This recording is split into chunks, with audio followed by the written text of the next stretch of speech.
Olá, boa tarde. Olá, amigos e amigas, boa tarde. Uma professora foi baleada em um assalto em Vitória. Olha só as imagens, ela e a filha saíam do carro quando foram abordadas pelo bandido. Suzy Faria já chega ao vivo para falar desse assunto. Boa tarde, Suzy. Boa tarde, George. Boa tarde, Bruna. Amigos do TN. Esse fato aconteceu na Praia do Canto, na rua Joaquim Lírio, logo que mãe e filha chegavam para ir à academia. Um homem que passava despercebido aí, querendo, com uma sacola de pão na mão, acabou abordando a mãe que estava ao volante e toda essa confusão aconteceu. Foram quase 4 minutos angustiantes, George e Bruna, e que acabaram com a vítima, a mãe de 53 anos, ferida na perna por um tiro. O carro foi levado. Daqui a pouco eu conto mais detalhes. Combinado, Suzy. Olha, gente, um policial é suspeito de atirar e matar 2 cães em Vitória. Vanusa Santana está acompanhando essa história também, já está aqui com a gente ao vivo. Boa tarde para você, Vanusa. Muito boa tarde ao pessoal que nos acompanha de casa. Esse caso aconteceu no bairro Tabuazeiro ontem à noite. A família tutora das 2 cadelas, aí sem raça definida, elas tinham aproximadamente 4 anos de idade. Eles afirmam que esses disparos teriam sido feitos no momento em que as 2 cadelinhas fugiram de casa e acabaram entrando embaixo do carro do suspeito, que é um sargento da Polícia Militar. A partir daí, a família do militar afirma que elas teriam avançado no militar. Já por outro lado, uma testemunha afirma que elas ficaram acuadas embaixo do carro desse sargento. Por conta disso, ele teria tentado ali tirar as 2 debaixo do carro, jogando pedras, jogando também o rojão, e na sequência ele teria atirado em cada uma delas. Uma das cadelinhas ficou morta na porta da casa da mãe desse militar e a segunda cadelinha conseguiu ainda andar um pouco, mas não resistiu aos ferimentos. Ela foi resgatada pela tutora e levada para o hospital, mas não resistiu. Daqui a pouquinho eu volto para contar melhor essa história. Que tristeza isso, gente. Olha, uma turista do Paraná morreu atropelada ao atravessar a pista para ir a um hotel na Enseada do Suá, em Vitória. Ela estava com outra mulher que também ficou ferida. As 2 visitavam a capital aqui do Espírito Santo com um grupo de 50 pessoas em uma excursão. Daqui a pouquinho mais detalhes. A gente vai falar também da angústia de uma família capixaba. Uma cabeleireira da Serra que está grávida e mora em Portugal viu o marido ser assassinado dentro de casa ao lado dela. A mulher também foi agredida durante esse crime e agora ela está tentando, gente, trazer o corpo do esposo aqui para o Brasil. Essa família está precisando de ajuda. Os detalhes desse caso já já. Vamos falar também do crescimento do número de assassinatos no Espírito Santo. Tainara Nascimento com esse caso. Tainara, uma violência crescente que só assusta, né, minha amiga? Boa tarde para você. Boa tarde, George. Assusta mesmo. Um aumento de 5% pode parecer pouco, mas é muito quando a gente fala de vidas. A violência é tanta que a maioria desses crimes estão relacionados ao tráfico de drogas, mas alguns são por motivos banais, como é um outro caso que a gente vai comentar também hoje. Um homem foi pedir passagem na rodovia do Contorno e aí ele piscou o farol para o carro da frente e só por isso ele foi baleado. George, Bruna, casos que a gente vai trazer daqui a pouco, inclusive com a resposta do Estado referente a todo esse aumento. É importante a gente entender o que está acontecendo e as respostas para esses casos. Obrigada, minha amiga. Daqui a pouquinho a gente volta a conversar. E olha só, gente, os golpistas não têm limite nenhum, tá? Agora eles estão se aproveitando da fé para aplicar golpes. Luciano Rossetti vai explicar para a gente o que está acontecendo, o que esses criminosos armaram dessa vez. Boa tarde, Lu.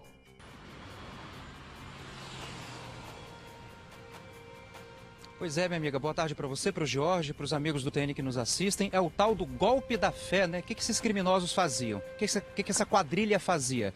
Ela se aproveitava da fé de pessoas idosas e pessoas doentes e prometiam curas milagrosas. Mas tudo que eles queriam, na verdade, era passar a mão no dinheiro das vítimas. 16 vítimas foram feitas aqui no Espírito Santo e essa quadrilha aplicava golpes no país inteiro. Daqui a pouquinho eu volto com os detalhes.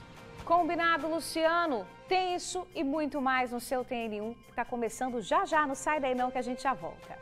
De volta falando da violência que deixa marcas aí nas famílias capixabas. O TN1 desta quarta começa falando do crescimento dos assassinatos aqui no Espírito Santo. Olha só, nos 3 primeiros meses deste ano, quase 300 pessoas foram assassinadas no estado. O número já supera os índices do ano passado. Vamos chamar a repórter Tainara Nascimento, que fez uma reportagem especial sobre esse assunto. Boa tarde novamente, Tainara. Ei, George, boa tarde novamente também para o pessoal de casa. Esse aumento se deve porque no ano passado, você já falou aí dos dados desse ano, mas no ano passado tivemos pouco mais de 270 nos primeiros 3 meses. E aí o Estado justifica de 3 formas. Uma delas é porque do ano passado tivemos uma redução histórica nos últimos 28 anos. Então, para o Estado, apesar de ser um número grande, caiu no ano passado e foi difícil manter essa queda. E agora veio esse desafio com novos casos. Mas a gente fala desse aumento de 5%, que parece pouco, mas a gente está falando de vidas. Por isso que a gente fez uma reportagem especial na manhã de hoje. Nós vamos conferir para depois a gente falar da resposta do Estado. Vamos ver. Nos 3 primeiros meses deste ano, 287 pessoas morreram em casos de feminicídios, homicídios, latrocínios e lesão corporal. Um aumento de mais de 5%, já que no mesmo período do ano passado foram pouco mais de 270 vítimas. A estatística ainda mostra que sábado e domingo são os dias com mais casos de homicídios, praticados mais durante a noite e de madrugada. Já o tráfico de drogas é a motivação de quase todos e o instrumento usado para praticar esse crime seria a arma de fogo. A família de John Eder foi marcada pela criminalidade. Um ataque na região de Alecrim, em Vila Velha, deixou 3 pessoas mortas. Uma delas foi John, um entregador de panfletos que estava em cima de uma bicicleta trabalhando quando foi baleado. Segundo a família, ele teria deficiência e nenhuma ligação com o tráfico de drogas, mas apenas passava pela região quando traficantes chegaram atirando. Johnny Eder Scopel é meu afilhado de Crisma. O conheço há mais de 30 anos, juntamente com sua família. E fica um vazio muito grande, porque trata-se de uma pessoa muito amada, muito querida, sempre comunicativa, alegre, pronta a servir. Vai fazer falta ao Johnny. A concentração do tráfico de drogas mais recente, mais o poderio das armas, a venda das armas, como ela foi organizada nos últimos anos, eu acho que tudo isso acabou produzindo esses espaços de violência. Na verdade, não aumentou a violência, potencializou a violência que já havia, né? E as mortes por armas brancas e armas de fogo. Na semana passada, Marcos Vinícius Santana, de 29 anos, também foi morto por vários disparos durante a madrugada, no bairro Morro Novo, em Cariacica Sede. Marcos teria sido retirado de dentro de casa por 4 homens armados que chegaram ao local chamando por ele. A filha de 2 anos e a mãe estavam na residência, mas não chegaram a ver a vítima saindo. Chegaram atirando. Não quis saber se tinha criança em casa. Eu só abracei minha esposa, caí no chão, arrombaram a porta, metendo o pé, ver se tinha alguém dentro de casa. Na mesma semana, um corretor foi assassinado pelo namorado em Vitória. A morte aconteceu no domingo, mas só no início da noite de segunda, o corpo do corretor foi encontrado em um prédio em Jardim Camburi. E quando a gente compara a estatística de um ano para o outro, é muito difícil manter o mesmo resultado do ano anterior, que foi o segundo melhor resultado da série histórica desde 1996. Sabíamos que no primeiro trimestre desse ano teríamos dificuldade. Estamos trabalhando, buscando a ocupação maciça do nosso policiamento nas ruas, as investigações, para que a gente possa trabalhar melhor nessa questão dos homicídios e obter no final do ano um resultado melhor, superando essa diferença apresentada agora.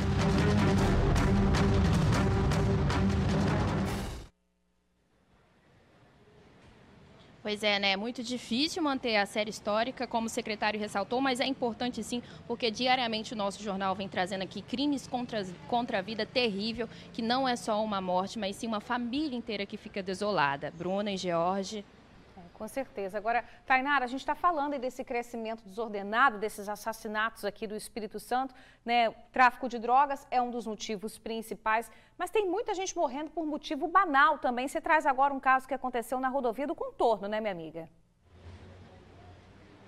Exato, Bruna. A gente até questionou isso ao sociólogo que estava ali sobre essa falta de empatia e humanidade das pessoas. Olha o que aconteceu na segunda-feira. Um homem de 50 anos estava passando pela rodovia do Contorno quando um Voyage prata atrapalhou ali a passagem dele. E ele só acendeu o farol e piscou para pedir passagem. Foi aí que esse homem, esse motorista, desceu do carro e atirou na porta do carro dele, desse senhor de 50 anos. Ele foi baleado na panturrilha, ele mesmo dirigiu até o hospital mais próximo, mas ficou muito assustado pelo fato de só ter pedido passagem e ter sido baleado. É o que a gente está trazendo aqui. A maioria dos casos estão relacionados ao tráfico de drogas, mas tem casos por motivos banais, assim como essa falta de empatia que aconteceu na Serra. Bruna, George.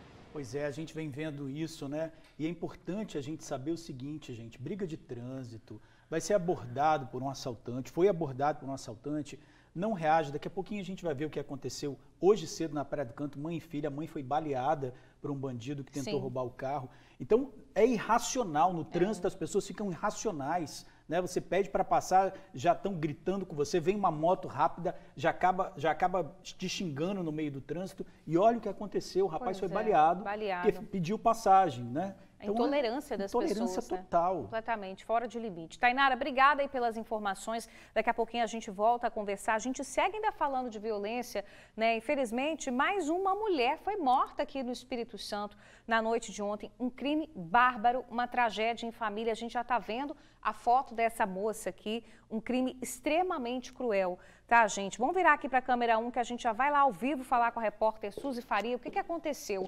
O marido dela assassinou essa mulher e depois ligou para a própria filha confessando o crime. Mas a história não termina aí, tá, gente? Suzy já está por aqui para explicar sobre essa tragédia em família, né, Suzy? Boa tarde para você.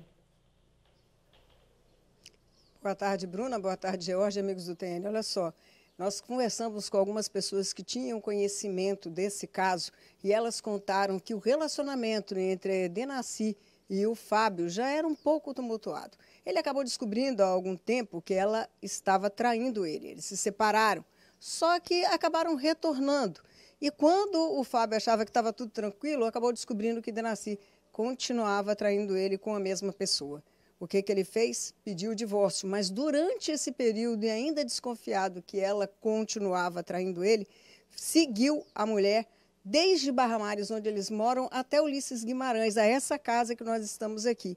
E foi onde o crime aconteceu, o feminicídio aconteceu. A gente pode ver, ó, que a violência já está marcada aqui nesse vidro quebrado na janela, porque ficamos sabendo que quando o Fábio veio para cá, muitas pessoas disseram que viram ele correndo atrás, né, andando atrás da mulher, até pensaram em chegar para a mulher e avisá-la, para vocês terem noção que muito mais pessoas já sabiam desse caso.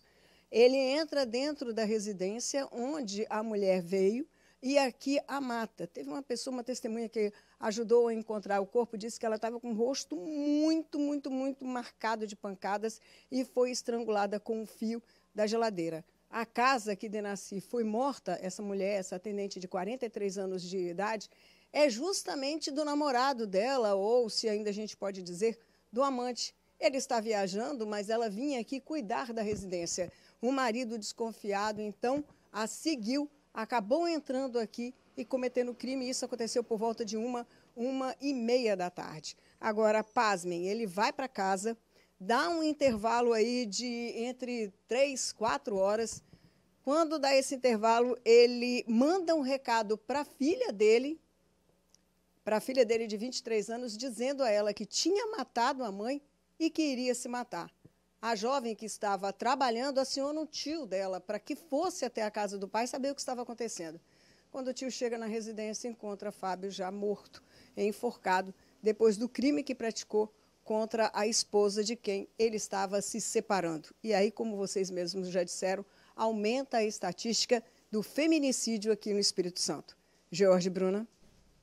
Não, chocante o caso, Suzy, que você traz para a gente. Quer dizer, ele ainda ligou para a filha do casal para avisar dessa tragédia. Você imagina o trauma que essa menina não vai ficar, uma jovem de 23 anos, trauma para toda a família, uma tragédia que, pelo que tudo indica, era anunciada, os vizinhos e a família já tinham mais ou menos noção ali da situação de violência que acontecia com essa mulher, que foi vítima de feminicídio, quer dizer, foi encontrada num estado complicadíssimo de marcas de violência, e esse homem tira a própria vida depois. Uma tragédia, Suzy, muito triste. Você está aí no local do crime, qualquer novidade, você volta a chamar a gente, daqui a pouquinho a gente volta a conversar. Obrigada, Suzy. E olha, pessoal, uma turista do Paraná morreu atropelada ao atravessar a pista para ir a um hotel em Vitória.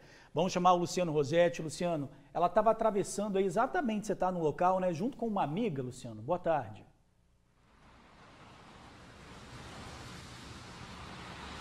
Exatamente, meus amigos. Esse acidente aconteceu ontem aqui na Enseada do Suá, por volta de 8h30 da noite. As duas vítimas, elas estavam aqui na Praça do Papa, na Enseada do Suá, fazendo um lanche, né? Assim que elas terminaram o lanche, por volta de 8h30, repito, elas quiseram voltar para o hotel onde elas estavam hospedadas, um hotel que fica bem em frente aqui, né?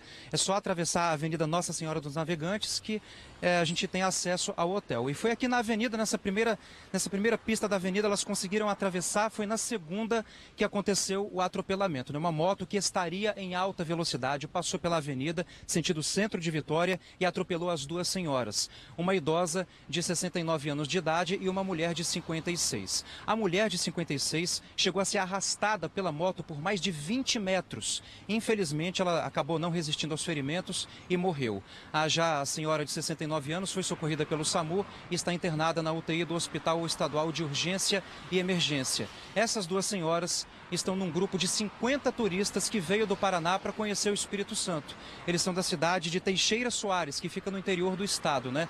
Tanto a senhora que sobreviveu ao acidente como o motociclista que estaria, não podemos afirmar, estaria em alta velocidade, serão convocados, né, para poder prestar depoimento. Esse caso, só lembrando, está sendo investigado pela Delegacia de Delitos de Trânsito. Que pena, né? A gente vai aguardar agora as investigações, mas a gente lamenta muito a morte dessa senhora, dessa mulher, dessa jovem senhora, né, de 56 anos. É importante ressaltar também, né, Luciano, que a gente vê em uma pista, são 4 pistas, do outro lado também, é muito longo isso daí, mas mais à frente desse hotel a gente tem um sinal de trânsito. Então é importante também, fico alerta para a gente fazer uma travessia segura também. A gente sabe que os veículos passam ali com uma velocidade até máxima, ou até como a polícia pode verificar a moto, se a moto estaria em alta velocidade, mas realmente ali é muito longa essa travessia e tem que procurar um local seguro. A gente lamenta pelas mortes, né? Fica aí nossa força família, mas é importante fazer esse ressalto. Obrigado aí pelas informações.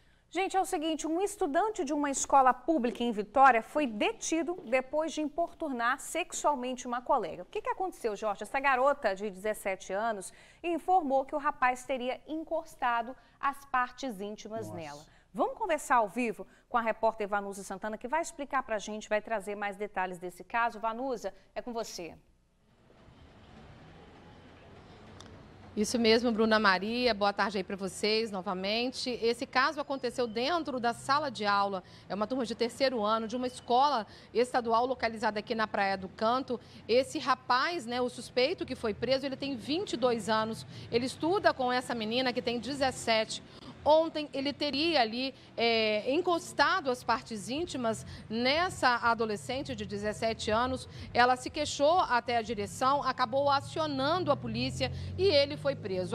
Quando a PM chegou no local, esse rapaz aí acabou, né, dando uma desculpa, disse que não tinha encostado, que tinha pedido licença para passar, mas a direção da escola chegou a afirmar para a PM que outras alunas já teriam reclamado dele. Hoje de manhã ele passou pelo departamento médico legal, onde fez exame. A gente tentou entender um pouquinho mais essa história. É claro que ele negou o crime. Vamos ouvir a fala dele agora. Falaram o motivo? Que ela tinha me acusado de assédio. Você estuda com ela na mesma sala? Sim, senhora. E você nunca fez nada? Você nunca... Nunca, até tanto que meu comportamento dentro de sala com os professores deixaram claro e coordenação é exemplar. Não mexo com ninguém, sou quieto no meu canto. Pois é, né? Depois de passar ali, ele foi levado para a delegacia, onde foi autuado por uma importunação sexual. Como vocês viram agora há pouco, ele já estava no DML na manhã de hoje e foi encaminhado para o centro de triagem de Viana. Bruno e George. Valeu, Vanusa. Obrigado pelas informações. Ô, gente, olha só, mãe e filha foram assaltadas em Vitória. Elas reagiram e a mãe acabou baleada. Tudo foi registrado por câmeras de segurança. Vamos ver.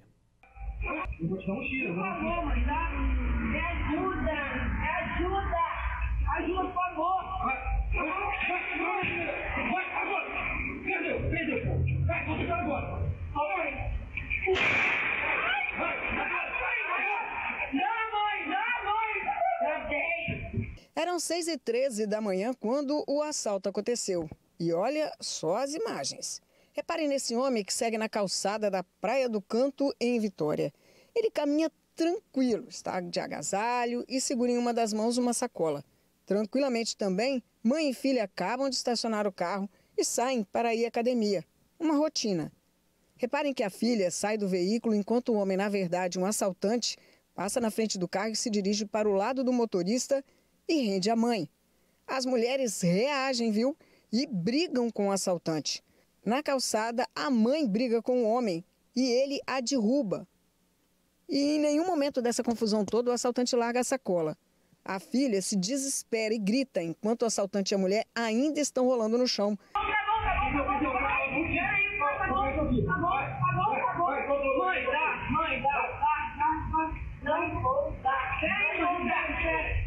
Ela também entra no meio e acaba caindo. A briga continua por mais um tempo. Assim que pega a chave do carro, o assaltante vai para o veículo. A mulher o segue. Ele aponta a arma para a cabeça dela e nem assim a mulher recua.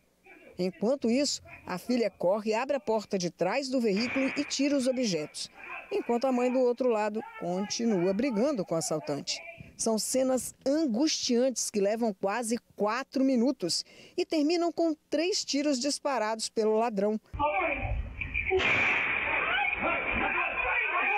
Um deles acerta o pé da vítima. O homem, então, entra no carro, enquanto, ao lado da vítima, da mulher, repare, chega um rapaz.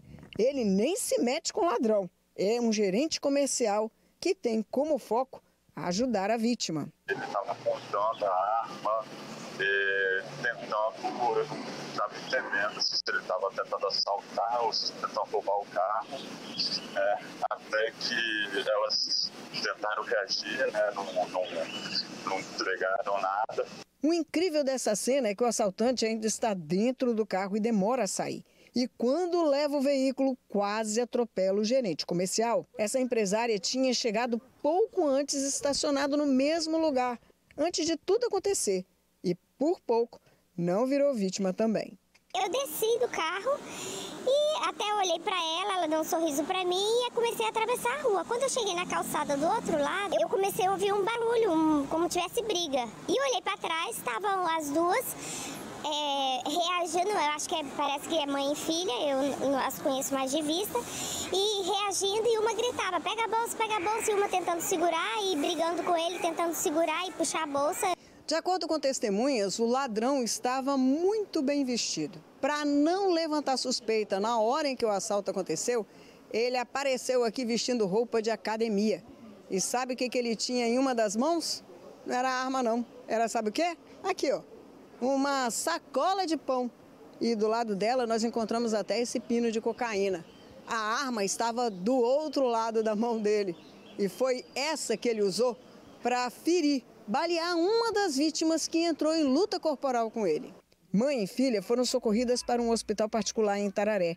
A informação é que a filha de uns 20 anos e a mulher de 53 estariam bem. O tiro acertou a perna da mãe. O carro dela, um Onix prata, levado pelo assaltante, seguiu em direção à Praça dos Namorados e ainda não foi localizado. Seu Pedro passou pelo local na hora que mãe e filha eram socorridas. Vinha caminhando para ir para a remada, quando percebi um movimento aqui, quando eu cheguei, uma senhora baleada, uma moça muito nervosa porque foi assaltada, arma na cabeça, né?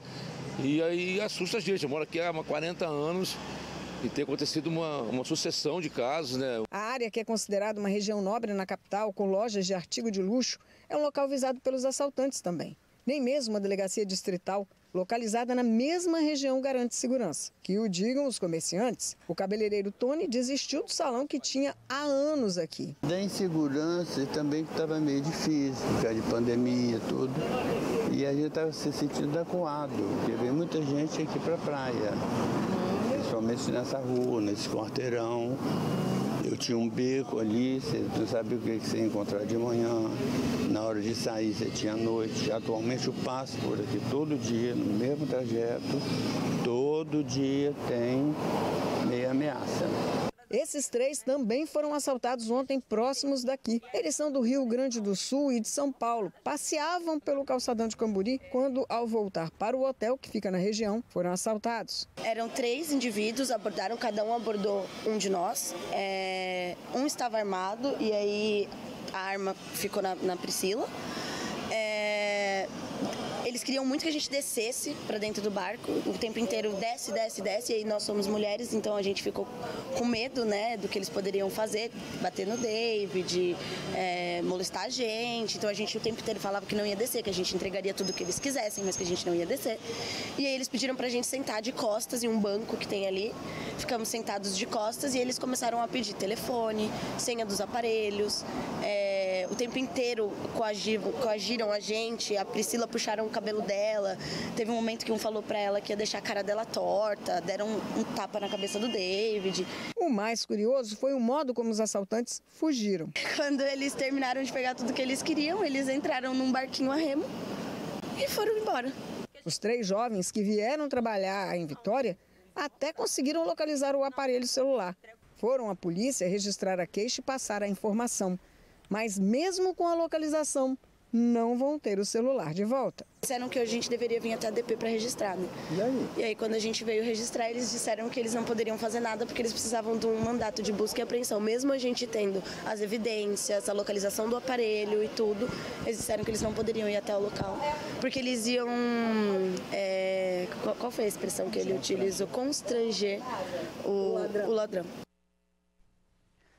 Gente, é inacreditável essa história. Inacreditável. Agora, uma coisa chama muita atenção, já vamos chamar a Suzy aqui para a nossa conversa.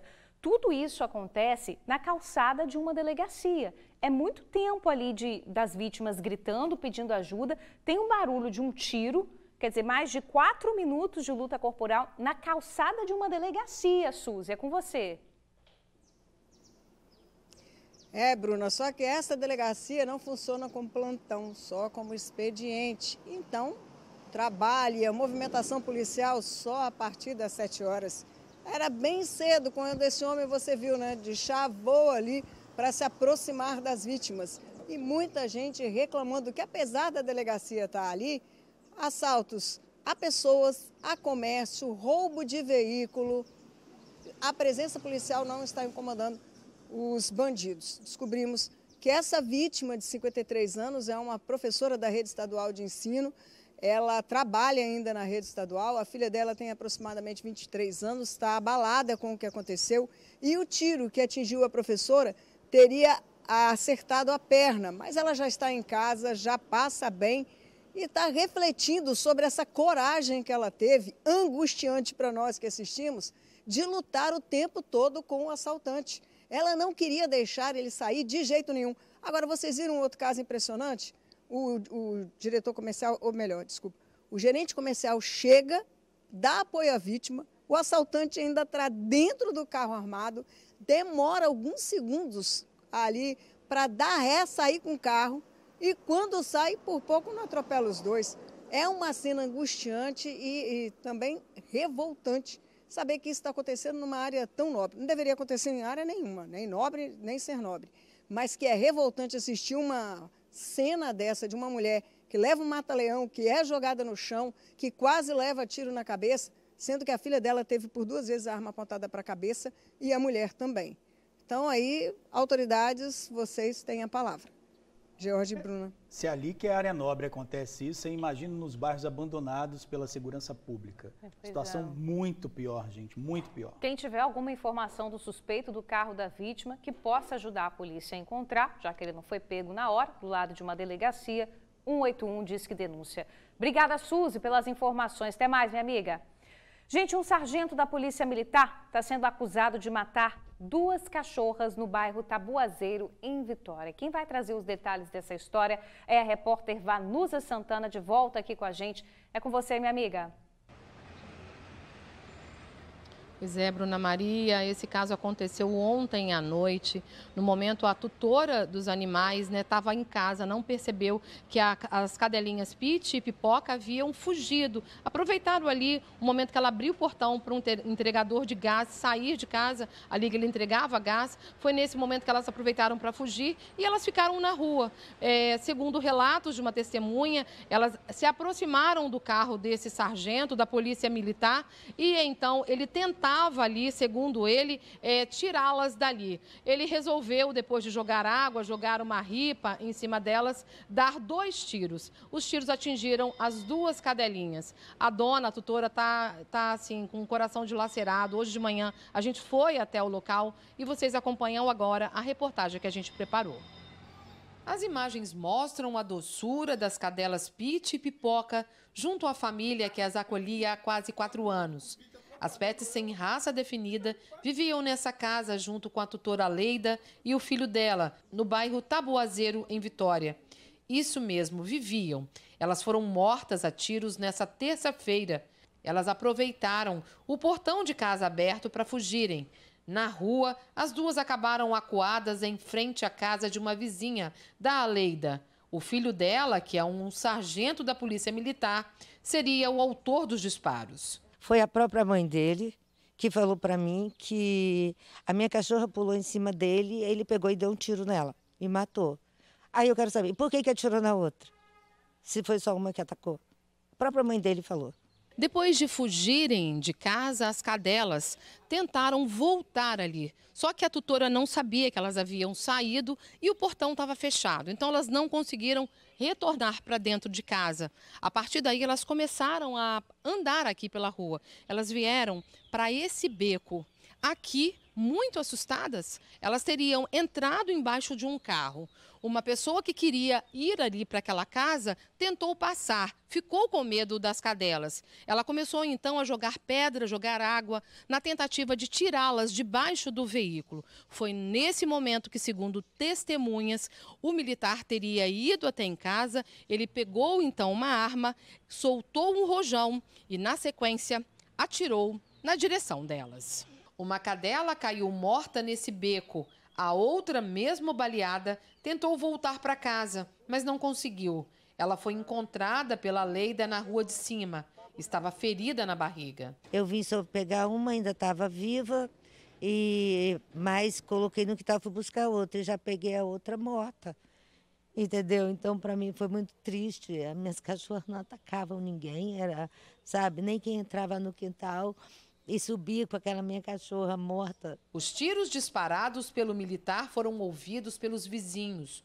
Todos estão assustados. Eu ouvi 2 estampidos e pensei que fosse assim, rojão de festa junina, porém, ao sair na janela eu vi o tumulto aqui na frente. Esse fato abalou todo mundo.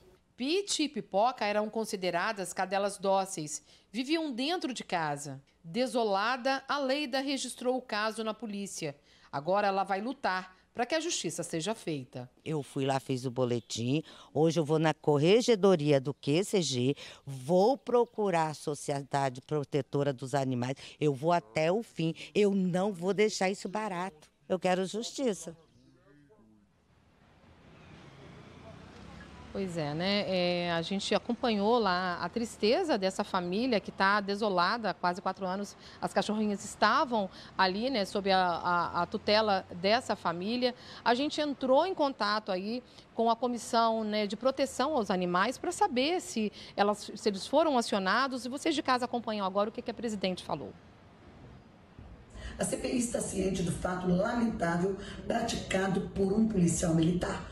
Nós já enviamos o boletim unificado da ocorrência para a Delegacia de Meio Ambiente com o pedido de instauração de inquérito para investigação de possível crime. Também estamos oficiando a Corregedoria de Polícia para apuração de responsabilidades. Está sendo providenciado também a busca de câmeras de vídeo monitoramento e testemunhas que podem ter presenciado esse fato covarde e lamentável.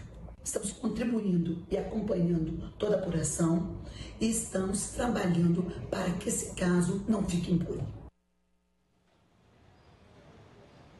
Pois é, lá no bairro, a gente tentou conversar com o militar, mas ele não estava mais na casa da mãe. A gente conversou um pouquinho com a mãe dele, ela não quis gravar entrevista e disse que não iria se pronunciar sem a permissão do filho. Então, a gente entrou, a nossa produção, em contato aí com a Polícia Militar e também com a Polícia Civil. A Polícia Militar, por meio de nota, disse o seguinte, que logo depois do ocorrido, né, do policial ter atirado ali na direção dos cachorros, ele teria acionado a PM, que foi até o local e ele foi ouvido. Ele e a mãe disseram a seguinte coisa, que ele tentava sair de casa, ali no momento que ele tentava, ele viu que 3 cães estavam próximos ao carro dele. A partir daí, ele tentou de várias formas retirá-los de lá, né, inclusive jogando água, pegou uma ripa e foi para cima deles, só que sem sucesso. A partir daí, os cães teriam tentado atacar a mãe e a ele. Foi nesse momento, então, que ele sacou a arma e atirou. Ele afirmou para a polícia de que pelo menos um cãozinho tinha sido atingido e então morto ali no local. Ele fala que os outros não foram atingidos. Volto com vocês aí no estúdio. Obrigado, Vanusa. Aguarda aí a apuração da corregedoria, né? Gente, vamos dar um pulinho lá fora para ver como é que está o tempo? Olha, a umidade trazida pelos ventos costeiros provoca chuva rápida no litoral norte. Nas outras áreas, o ar seco associado a um sistema de alta pressão deixa o tempo aberto, sem expectativa de chuva. Bem aberto mesmo, tá aí, lindo, né? A gente tá vendo imagens ao vivo, tem possibilidade de rajadas de vento entre o litoral sul e o metropolitano. Na Grande Vitória, temperatura mínima de 16 graus e máxima de 30. Apesar do dia assim ensolarado, céu azulzinho, a gente está percebendo que à noite as temperaturas ficam mais amenas, fica aquele fresquinho, aquele friozinho mais gostoso, mas não tem jeito, tem que agasalhar, né? Pois é, e tem muita gente que passa dificuldade e não tem condição de comprar roupas ou cobertores nessa época. E aí que entram as campanhas de arrecadação. Em Vila Velha, as doações já começaram. Durante a estação mais fria do ano, os munícipes podem doar agasalho para quem mais precisa. A gente potencializa a entrega de blusas de frio, cobertores, edredons, para atender a população atendida pela rede socioassistencial. As doações ocorrem nos endereços que são na SEMAS, que onde é localizado na rua Henrique Laranja 397. Mas outras prefeituras também já estão recebendo as doações. Na Serra é possível doar na sede da Prefeitura, em Serra Sede, e também no Pró Cidadão, em Jacaraípe. Já em Cariacica, é possível fazer a doação no Centro Pop, no bairro de Santa Bárbara. Já a Prefeitura de Vitória informou que já possui recurso para fazer a aquisição de agasalhos e, por conta disso, não realiza campanha durante todo o ano. Essa ONG já tem no sangue arrecadar e doar cobertores para quem muitas das vezes passa como invisível. No ano passado, chegou a receber mais de 300 agasalhos, mas neste ano ainda não recebeu doações. Esse ano a gente não conseguiu nenhuma cobertinha ainda. E aí a procura esse ano ainda está maior, a gente não sabe ainda o que vai falar com as pessoas que a gente não conseguiu. A gente até iniciou agora, a gente esperou para ver se a gente ia conseguir, mas aí agora a gente começou a anunciar mais, a divulgar mais a campanha. Quem quiser doar pode procurar a sede do Projeto Recriar, que a gente fica aqui em cima do Morro do Boa Vista 2, aqui em Vila Velha, próximo ao VV. Também tem o nosso telefone, tem o nosso Instagram. São ações simples para quem tem muito, mas essenciais para quem tem tanta falta. O projeto ajuda muito a família, porque tem muitas vezes a pessoa não tem o que comer dentro de casa. Seria muito bom quem pudesse doar para o projeto, porque o projeto precisa e as pessoas precisam. Pois é, gente, o telefone do Projeto Recriar é o 988010769. Ou pelo Instagram, @Projeto Recriar ES. Cariacica conta com a campanha Cobertor Solidário. A doação pode ser feita no Centro Pop, que fica na rua Manuel Freire Correia, número 22, em Santa Bárbara. E em Vitória, a Secretaria de Assistência Social informa que conta com recursos voltados especificamente para aquisição de agasalhos e cobertores. Gente, um grupo foi preso porque oferecia falsa cura espiritual para idosos e pessoas doentes. Já vão virar aqui para a câmera 1, vou chamar meu amigo Luciano Rosetti na nossa conversa para a gente saber o resultado dessa história. Lu, o resultado é que essas pessoas tinham dinheiro roubado, né, meu amigo? É com você.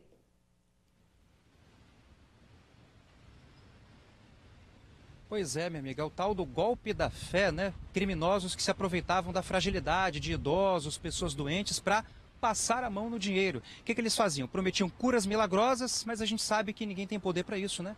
Então, nessa promessa de curas milagrosas, eles extorquiam as vítimas, né? Passavam a mão no dinheiro das vítimas e sumiam no mapa. Aqui no Espírito Santo fizeram 16 vítimas e fizeram outras vítimas também em outros estados do país.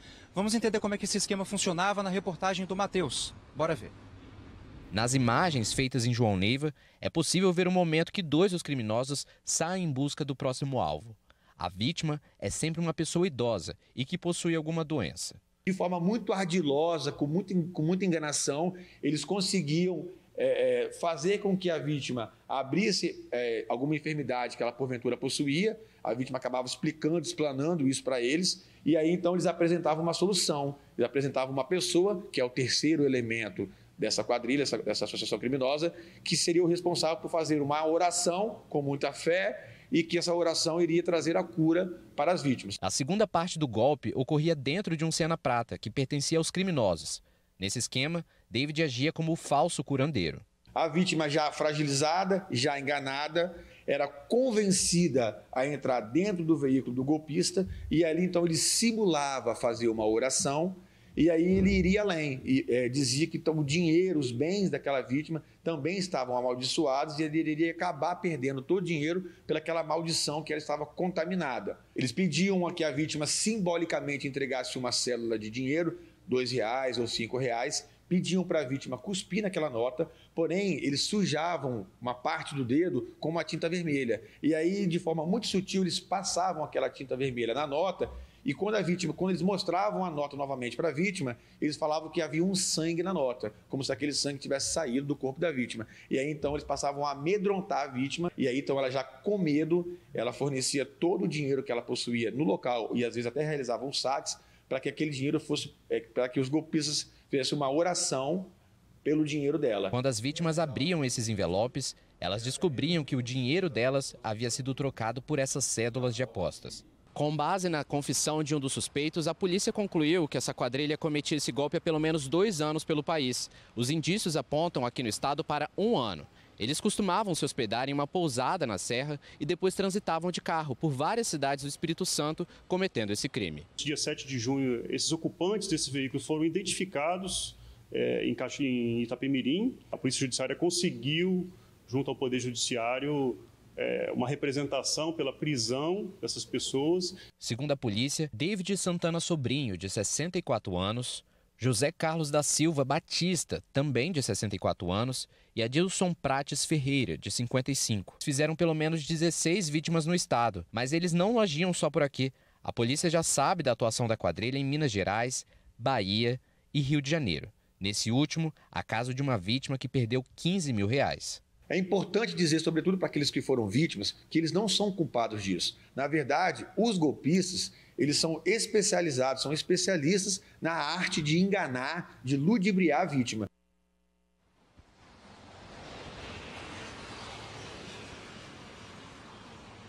Pois é, tá aí, é um caso clássico de estelionato, um caso clássico de cara de pau mesmo, né, Bruna e George? Se aproveitar da fragilidade, da fé de alguém para extorquir, para arrancar dinheiro da pessoa, prometendo cura milagrosa, sabendo que eles jamais seriam capazes de fazer isso. É um caso clássico de cara de pau mesmo, não tem outra expressão para dizer. Bom, as investigações continuam e a gente também vai continuar acompanhando esse caso. Volto com vocês.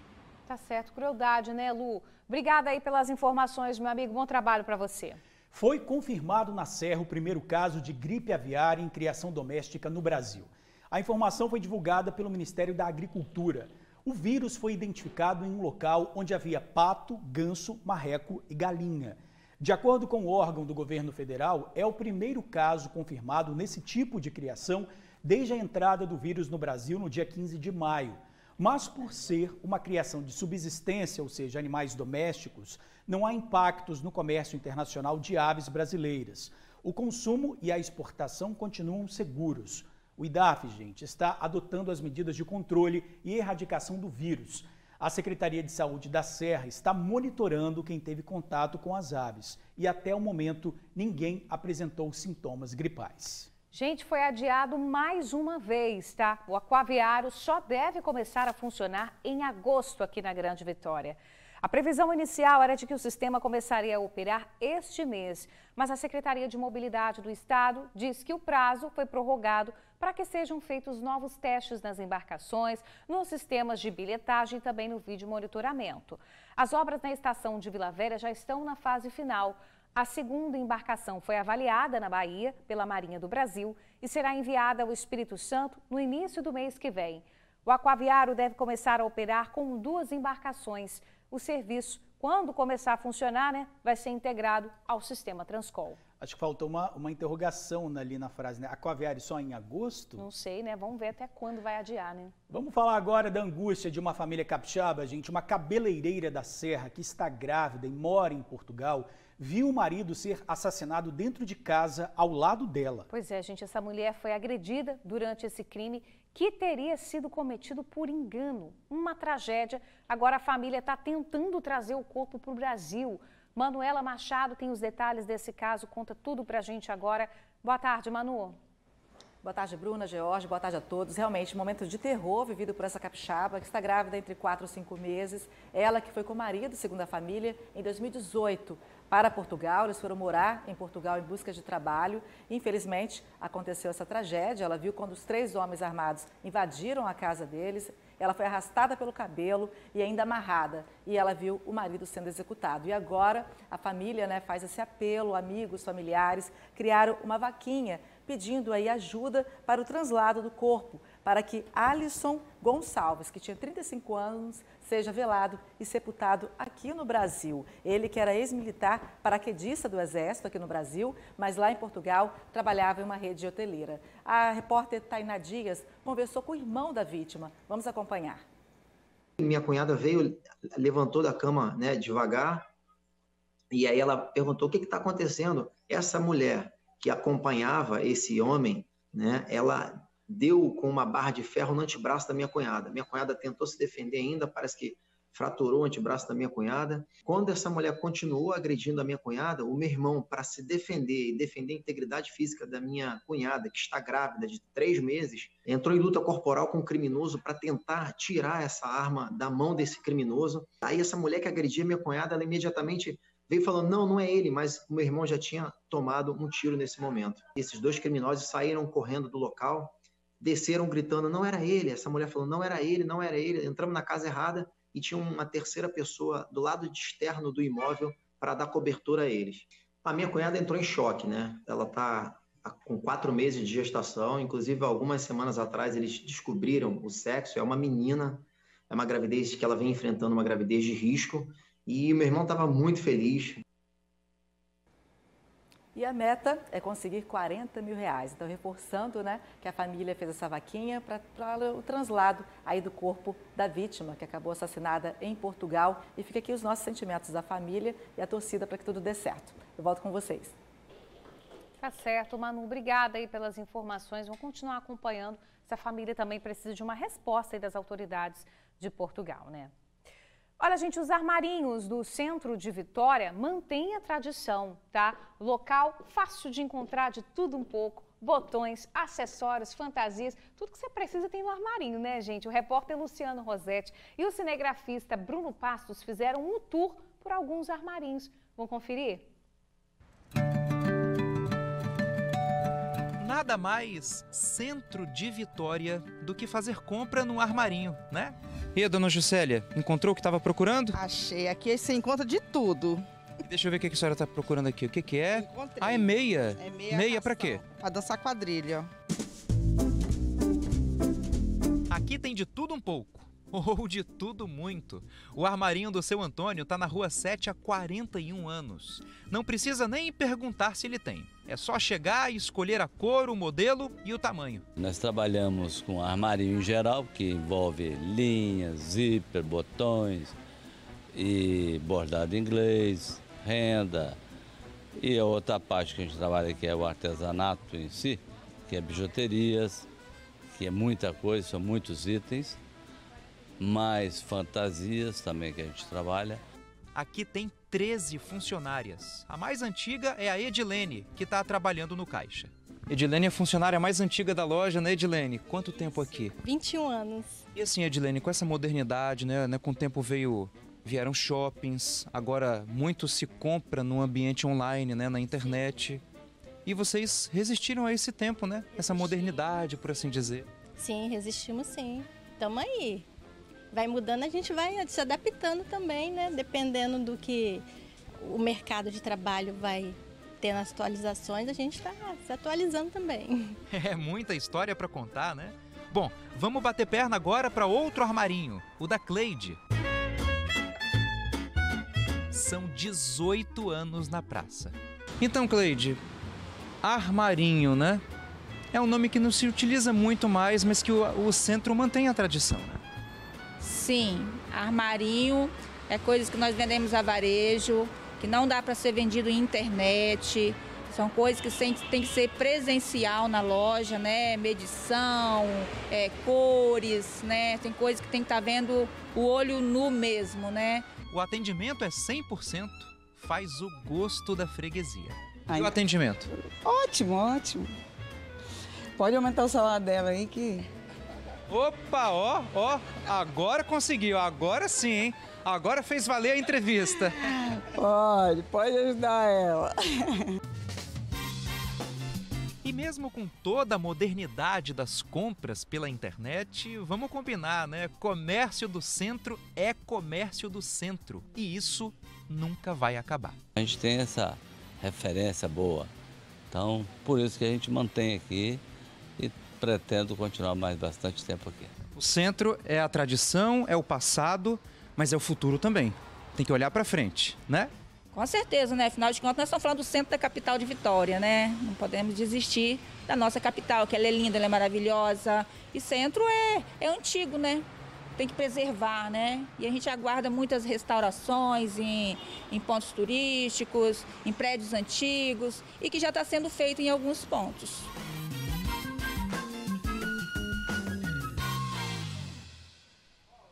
Muito legal essa tradição no centro, né? Olha, pessoal, uma lanchonete inaugurada há 3 meses em Santa Mônica, Guarapari, foi assaltada. A ação dos bandidos durou menos de 1 minuto. Repare que um cliente está sentado, mexendo aí no celular. Em poucos minutos, ele vai ter o aparelho roubado. As 3 câmeras instaladas no local mostram toda a ação dos criminosos. Olha só o que os criminosos fazem, gente. Eles chegam com bonés na cabeça. Os 2 entram e anunciam um assalto. Roubam os celulares dos clientes. As vítimas ficam com as mãos para cima. Eles roubam o dinheiro do caixa e saem. E isso em menos de 1 minuto. Segundo a comerciante, foi a primeira vez que o estabelecimento sofreu um assalto. E além dos celulares, eles levaram R$ 150 em dinheiro do caixa. Segundo a Polícia Civil, nenhum suspeito foi preso e denúncias podem ser feitas pelo 181. Gente, um motorista ficou ferido depois de um grave acidente envolvendo 2 caminhões em Cariacica. Olha aí as imagens, a batida foi na rodovia do Contorno, na altura do bairro Nova Brasília. Depois de bater na traseira do outro veículo, um dos caminhões teve a cabine bastante destruída. O condutor ficou preso às ferragens e precisou ser removido e encaminhado para um hospital. O outro motorista sofreu ferimentos leves. Nossa, hein?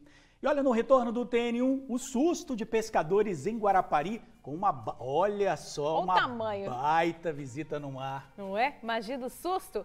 Sai daí não, a gente já volta. De volta, o senador Marcos Duval pediu afastamento de 1 mês do cargo e disse que vai à Polícia Federal para depor. Se o pedido for aceito, ele vai ficar afastado do cargo por 30 dias. O parlamentar argumentou que está com problema de saúde e precisa desse período para se tratar. No próximo dia 6, Marcos Duval vai ser ouvido na Polícia Federal sobre a suposta tentativa de obstrução da investigação sobre os atos golpistas de 8 de janeiro. No último dia 15, a Polícia Federal cumpriu mandados de busca e apreensão em endereços do senador no Espírito Santo e também em Brasília. Agora a imagem de uma gigante do mar. Uma baleia jubarte jovem apareceu perto de barcos de pesca em alto mar, em Guarapari, e, claro, surpreendeu a todos. Os pescadores também ficaram apreensivos. Ela se aproximou do barco, colocou a cabeça para fora da água, borrifou água e ainda mostrou a cauda. Esse show tem uma explicação, tá, pessoal? É que já começou a temporada das baleias jubarte na costa capixaba. Depois desse espetáculo, ela foi embora, deixando aí essa imagem linda pra gente, mas também, né, Bruna, uma sensação de alívio, né? Porque eu ficaria morrendo de medo. Apesar de linda, dá medo, né? Aí tem já histórias aí de baleia batendo em barco no meio do mar. Pois é, a gente sabe que lá é o habitat dela, né? A gente tá lá de passagem, mas dá uma apreensão, né? Gente, um beijo pra vocês, até amanhã. Tchau, tchau. Até amanhã.